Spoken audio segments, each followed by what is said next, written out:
After a frustrating opening day draw against Crystal Palace, we now turn our attention to another massive London derby at the London Stadium, where Chelsea will take on West Ham. This isn't just another league match, it's a tactical chess. On one side, our former manager, Graham Potter, who knows a lot about us.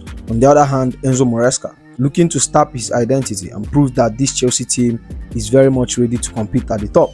In this video, we are going to break it all down. We'll give you the full tactical preview of how we are going to set up to beat West Ham, highlights the key battle that will decide the game.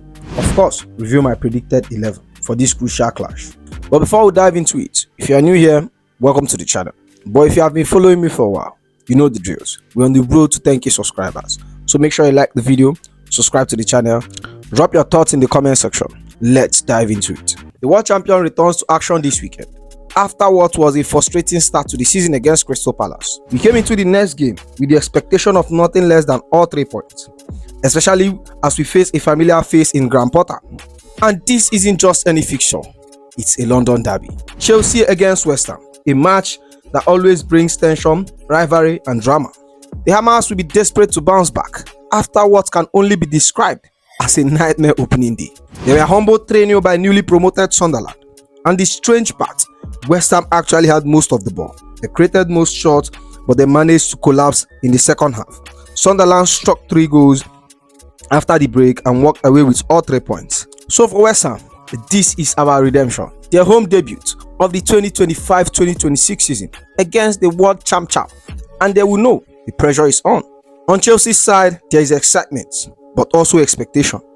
We have also endured a disappointing result on the opening weekend.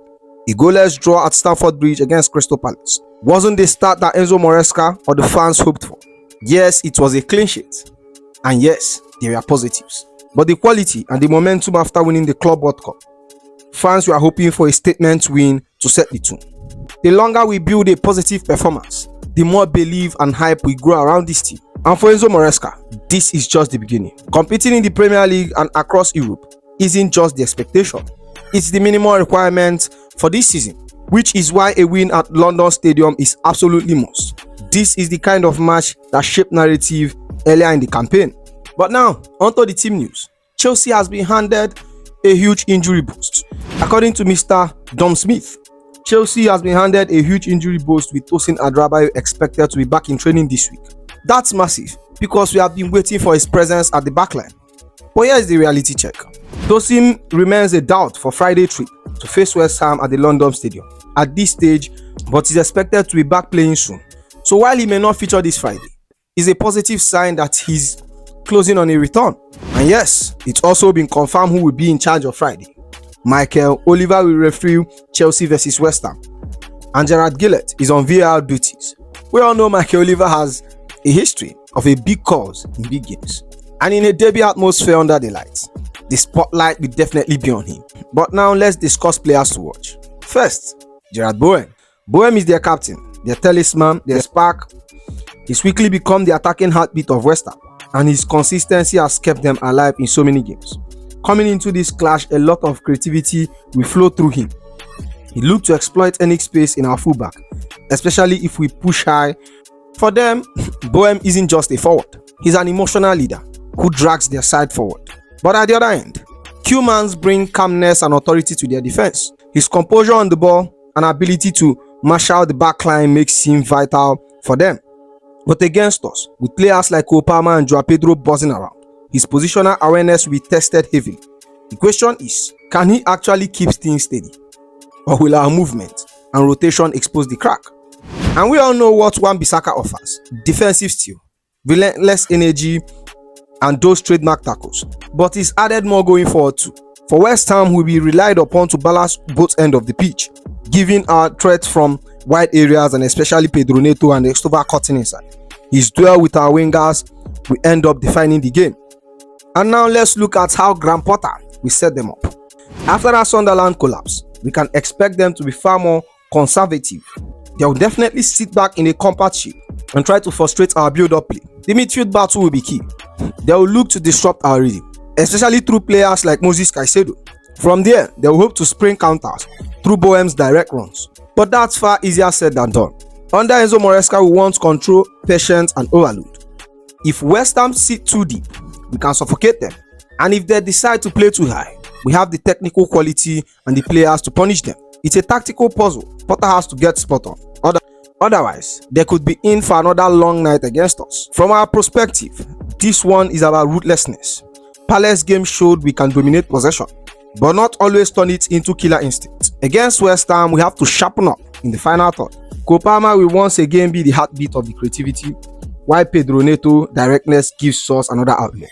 Joao Pedro movement will be key in dragging Koeman and their defense out of position, creating space for late runs from midfield.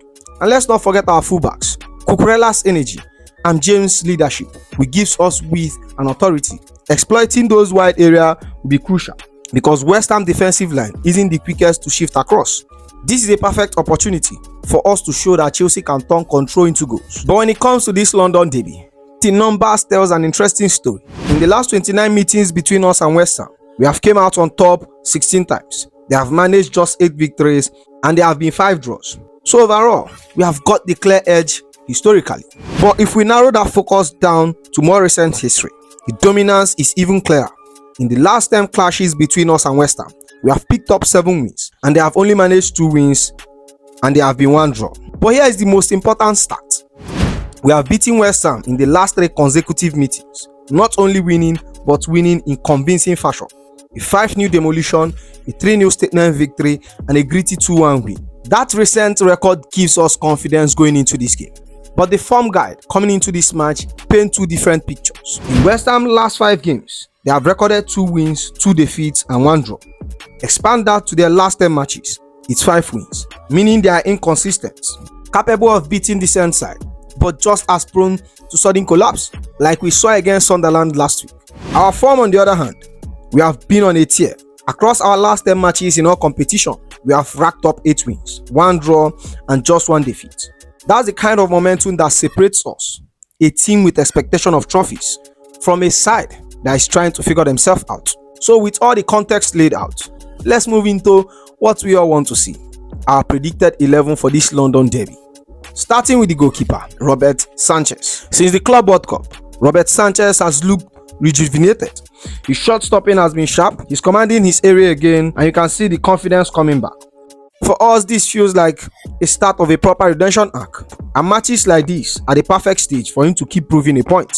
And at the right back, I have Reece James. If James is fit, James starts. Simple. He's our captain, our heartbeat.